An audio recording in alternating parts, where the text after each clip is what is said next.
नमस्कार शेतकरी मित्रांनो, कांदा उत्पादक शेतकरी बांधवांसाठी आताच्या क्षणाची सर्वात महत्त्वाची आणि मोठी बातमी. कांदा व संदर्भातील कांद्याच्या भावात वाढ होणार का, कधी होणार, किती होणार, कशामुळे होणार, काय महत्त्वाचे कारण, सविस्तर थोडक्यात संपूर्ण अपडेट बातमी आपण व्हिडिओच्या माध्यमातून जाणून घेण्याचा प्रयत्न आहोत. तरी महाराष्ट्रातील तमाम कांदा उत्पादक शेतकरी बांधवांनी एकच विनंती, व्हिडिओ शेवटपर्यंत अतिशय महत्त्वाचा व्हिडिओ जर आवडला तर लाईक करून चॅनल असाल तर या ठिकाणी बघितलं तर हवामान आपल्या यूट्यूब चॅनलला सबस्क्राईब करून असेल बरे कमेंट नसलं का, जेणेकरून नोटिफिकेशन सर्वात अगोदर पोहोचत असते.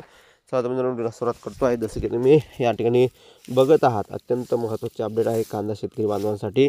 2 पैसे शेतकऱ्याला मिळावा अशी शेतकरी बांधवांची कायम अपेक्षा असताना देखील वारंवार शेतकरी विरोधी निर्णय घेऊन कवडीमोल कांद्याला भाव या ठिकाणी एकंदरीतच बघायला भेटत आहे. आणि शेतकऱ्यांना या ठिकाणी आसमानी सुलतानी संकट वारंवार शेतकऱ्यावर उभं टाकत आहे. आणि अशा परिस्थितीमध्ये शेतकरी बांधवांनी करायचं तरी काय, हा संतप्त प्रश्न सध्या उपस्थित होताना एकंदरीतच वारंवार या ठिकाणी शेतकऱ्यांना 2 पैसे मिळावा शेतकरी बांधवांची कायम अपेक्षा असताना देखील हे सरकार, शेतकरी विरोधी सरकार या ठिकाणी कांद्याचे भाव थोडेफार वाढत नाही तर लगेचच निर्णय कांद्याचे भाव पाडण्यासाठी घेताना दिसत आहे.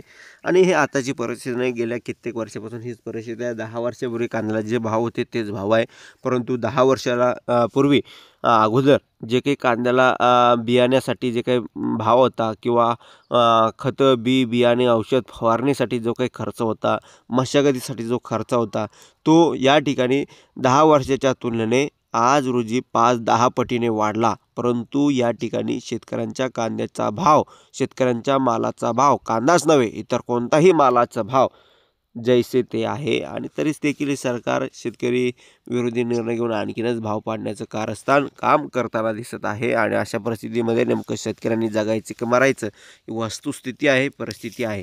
आणि त्यामुळे येणारे संकट फार बिकटच आहे. आणि 2 पैसे शेतकऱ्यांना, शेतकरी बांधवांची कायम अपेक्षा असताना देखील हे सरकार 60 रुपये प्रति किलो असा हमीभाव जाहीर करावा असं शेतकऱ्यांची मागणी आहे. परंतु 15, 12, 13 रुपये अशा प्रकारचे भाव जर राहिले तर उत्पादन खर्चसुद्धा निघणं कठीण आहे. धन्यवाद.